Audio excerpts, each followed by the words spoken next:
What's up, guys? Stas here. So we're going to break down some stocks that I'm looking at heading into this week. We'll go over the charts, key levels, what I'm looking to do with these stocks, and we'll break down the futures right now very quickly, guys, to see what we're looking at right now. So if y'all find value, hit the like button, make sure to subscribe, and of course, don't forget to get up to 16 stocks from Moomoo, each up to $2,000. Use that link down below, or just simply go to stassurfs.com/Moomoo. We'll talk more about that later, and with that being said, let's dive right into it. So check it out. It's currently about 9 p.m., so that means the futures market right now on Sunday night has been open for about, 3 hours, and we have all of the futures now, which could flip-flop overnight. We all know how that goes, but right now, all the futures are up a pretty good chunk. We have the S&P futures, which you guys can see right here. We have the E-mini S&P 500 Index futures /ES. They're up around 23 points, or about 0.5%, a little bit over 0.5% there. We have, let's see, the NASDAQ futures up 0.7%, so even more than the S&P, which is good. The Dow futures, let's see here, guys, are up around 0.5%, so same thing as the S&P. As we have the Russell futures, where the heck are those guys? Those are up around 0.65%, just a little bit under what the NASDAQ futures are up. So in other words, guys, as of now, and again, things could flip-flop, but the way things are looking like, well, as of now, things are green, and pretty nicely in the green after we had a pretty I don't want to say a sizable red day on Friday, but we did sell off on Friday, across the markets here, the indexes. So it's pretty nice to see that we're bouncing back and we're recovering, at least as of now, all the losses on the S&P, the NASDAQ, the Dow. Actually, no, it looks like the NASDAQ had a green day on Friday. But either way, futures are up right now. Let's see what oil's looking like. The oil futures, are they up right now? Are they down? Let's see here, guys. Looks like they're up a little bit, but they are slightly down from the $95 high that we hit at one point on, it looks like, Thursday. Yep, so it looks like now we're down $5 from that point, but either way, the uptrend is holding here on crude oil, and it looks like here gold and silver, those are down. It looks like gold's down about 0.2%, silver's down 0.9%, nothing too crazy. So let's dive into the stocks here, guys, which is what I want to focus on in this video that I'm looking at now, that I'm liking. I like the charts. I want to break down these key levels. So the first one, which we've covered before on the channel, and it's breaking out like we called out, guys, is Groupon. GRPN is the ticker. Do you guys remember we talked about this in the high short interest video? Well, look at this, guys. Groupon is now up. Well, it went up on Friday 15%, and this is one that has a short interest of I believe, 40 to 45, something insane, guys. I mean, the percentage is ridiculous, and although it is pretty overbought right now, I'm not going to lie, I'm still looking at it because A, momentum is in the Bulls' favor, B, it's completely breaking out, and C, if we get any sort of a pullback, I'm going to be looking at it as an entry point within the overall breakout and the bullish momentum that we're looking at right here. So crazy move on Friday for Groupon, and it looks like this started off on Thursday. Did it not? Maybe I'm wrong on that. Let me double check. On Thursday, it creeped up a little bit. Actually, it was Wednesday morning where we popped. Looks like on Tuesday we hit 1230. Then by Wednesday morning we were at almost 14. Then we pulled back a little bit, saw a nice pop on Thursday, followed by the huge move on Friday. And honestly, guys, like I said before, it's overbought. Yes, you got to keep that in mind. But with these high short interest stocks sometimes that are crazy volatile, it could go up even more, even though it's overbought, right? Even though it's overbought, who knows? We could rip to $20 for all we know before we get a pullback. Of course, is that guaranteed? No, guys, it's not guaranteed. You got to keep that in mind. But the way things are looking like right now, clearly we're breaking out. Rivian looks like it's also on the verge of breaking out. RIVN's the ticker. This one up over 5% on Friday. And, well, I guess it's technically breaking out. Is it not? We're above the 50 SMA, the 180 SMA here on the 4-hour chart. And we're starting to now test the highs from the middle of last month, from September, right? About 2 weeks ago, where we hit 24.50. That's where we're testing right now. Let me actually set my alert at 24.50. There we go. Let's do that now. Mark is that we're above. If that point ends up breaking, guys, we could fill the gap. Like I said in my previous Rivian video, in my opinion at least, maybe to 27, maybe 28, 28.50. These are the gaps that we could be filling to the upside, and this to me looks pretty bullish. I don't know about you, but this to me looks really bullish. And the next stock here is DraftKings. DKNG is the ticker, which we have a clear wedge on the 4-hour chart. We have higher lows being made over the past couple of months. You guys can see that, but at the same time, we have lower highs. Lower high at 34.50, lower high at 32.50, 31.50, $30, right? So we have all these lower highs, higher lows being made, and this week coming up is going to be the moment of truth, in my opinion, for DraftKings, DKNG. Are we going to break out to the upside? Maybe we start cracking 30, $32, or are we going to, fail at 28, maybe start going down 25, maybe lower than that, which obviously would be good for the Bears. So at this point, we saw on Friday they had an almost 2% green day, which is good. Let me set my alert at $32. Let me see what they can do, or what DraftKings does at 32. I might as well put another one at $31. Let me do that now. Mark is at or above 31. There we go.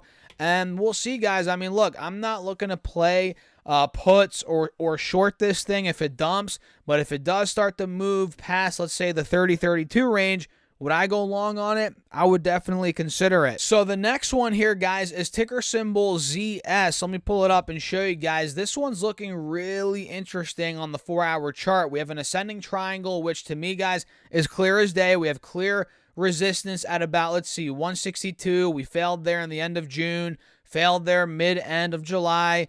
End of July again, you guys can see there, also in the middle, early September. So now we keep squeezing deeper and deeper into this triangle, and keep in mind, we're above the moving averages as well on the 4-hour chart. So if we're able to break above, I'd say 160. Let me put one alert there right now. Mark is at or above 160. Let me put another one at 165. If we could start breaking these points, guys, we could see that triangle, at least in my opinion, start to break out or play out, which means we would start to move past, the 160s. We would get that leg up, and who knows where it's going to go from there, guys. Let me actually pull up maybe the 3-year chart. Are we near recent highs? Yeah, it looks like now we're starting to get, maybe if we start breaking 170, 75, we could start going towards the highs from, it looks like, August of last year, 2022. We were at 190, 185. That's where we could potentially, start going. So ZS is looking interesting here. That triangle,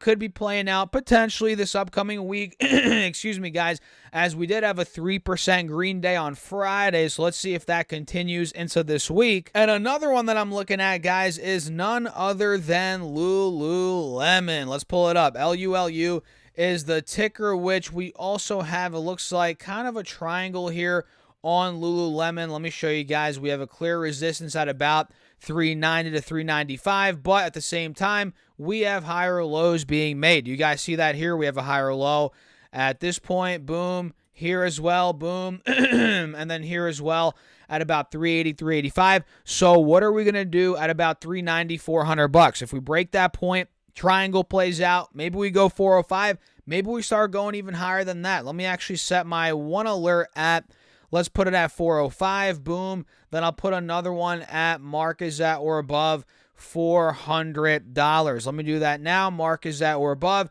And if we break 405, guys, who knows? On the 3-year chart, we can see we could start breaking out, mid-high 400s by the looks of it here on the 3-year chart. And I'm not sure. I forget what the all-time high is. Is it 485? Let's see on the max chart. Maybe. Yeah, it looks like it is 485. So by the looks of it, guys, Lulu is getting ready to start breaking out towards, maybe not straight to all-time highs. That's a little bit crazy. I mean, we're $100 off from all-time highs. But could we start getting 400s, low mid 400s on this breakout? Totally possible, especially if the markets, maybe start bouncing back, after that Fed meeting that we had recently, which, turned the markets to the downside. Let's see, guys. Lulu, I'm keeping a close eye on it. And before we dive into the last two, don't forget to get your free stocks from Moomoo, guys. I'm telling you, this is the best promo right now by far. Just use that link down below or simply go to stocks.com/Moomoo. Once you open up your account and fund it with your initial $100 deposit, you get 5 stocks right off the bat, and fund it with at least $1,000, you get 10 more stocks, totaling 15 stocks. And mind you, each of those could be valued up to $2,000. And guys, fund your account at least $5,000 for a limited time. On top of those 15 stocks, you also get a free share of either Google stock or Tesla stock, which makes this promo a no-brainer. So guys, what are you waiting for? Use that link down below. And of course, that is an affiliate link. Full disclosure, it does help out the channel. I appreciate you all as always. And with that being said, let's talk about the last two stocks, which the first of the last two is PDD, which I still cannot pronounce this company name. Actually, I don't think it's that hard. Let me say it. Let me try and say it right here. PDD. Well, actually, it's not even showing the actual company name. Either way, it's PDD, right? It's a Chinese company, and this stock has been reversing for a couple of months now, from $59, $60 back in May. Now we're pushing $100, right? We have these higher lows being made. One here. You guys see that? Boom. Another one right here. Another one right here. Another one right here. We have all these higher lows being made. You guys see that, right? And now we're starting to break past that 50 moving average on the 4-hour chart again. And to me, guys, it looks like we're starting to get ready to start, breaking out towards the highs from about a month ago, early September, where we hit about, what, $100, $105? That's what it looks like this is going to. And let me show you, if I get the channel tool out, we can see right here that we have, a channel that now we're testing pretty much the top of at about 99, 98 to about $100. So if we do break that on PDD, let's say 98, let me actually put my alert at 100. If we break $100, guys, this is where we could start taking off. And, we might start ripping to 105, which was the high from the beginning of this year. And if that were to break, maybe we start running, back to the, let's say, 120, 25 level, 15 level. Let's see, guys. But PDD looks interesting. It also had a green day on Friday, like a lot of these stocks that we're talking about today did. So watch out for it, PDD. And the last one, which I believe is another ascending triangle, is CrowdStrike, ticker symbol CRWD. This is clearly an ascending triangle. You guys can see we've had a resistance at about, let's see, 160, 170 for a couple of months now. And, clearly we've been making higher lows into that resistance. And right now we're pretty much at it. We're at 167, 170 roughly. The stock went up over 1.2% on the day. And, it's at a big spot. If this does break, if we clear 170, we start ripping past 175, CRWD could start ripping, in my opinion. At that point, we could get the next leg up. And at that point, let me pull up the longer term time frames after I set my alert at 173. There we go. At that point, maybe we start running. Let's see here, guys. Let me draw some lines out. Maybe 200, 205, maybe up to the mid 200s. That could be a possibility if that triangle plays out. So CRWD and a lot of these, like I said, guys, are in ascending triangles, and the market futures right now are in the green, which of course is good overall for stocks. Doesn't mean all stocks will be green tomorrow because the markets might be green tomorrow. That's not necessarily how it works. But if we do overall, have a green day tomorrow, some of these stocks are probably going to start breaking out, at least in my opinion. Of course, I'm not telling you guys what to do. I'm not a financial advisor. I'm not telling you to buy, sell, or do anything. These are all just my thoughts. So what do you guys think? Let me know your thoughts in the comments. Feel free to hit that like button and to subscribe here on YouTube. It's free. And make sure to follow me on Twitter as well, guys, at Stocks Talk Stocks. That's linked down below. And with that being said, I'll catch you guys later.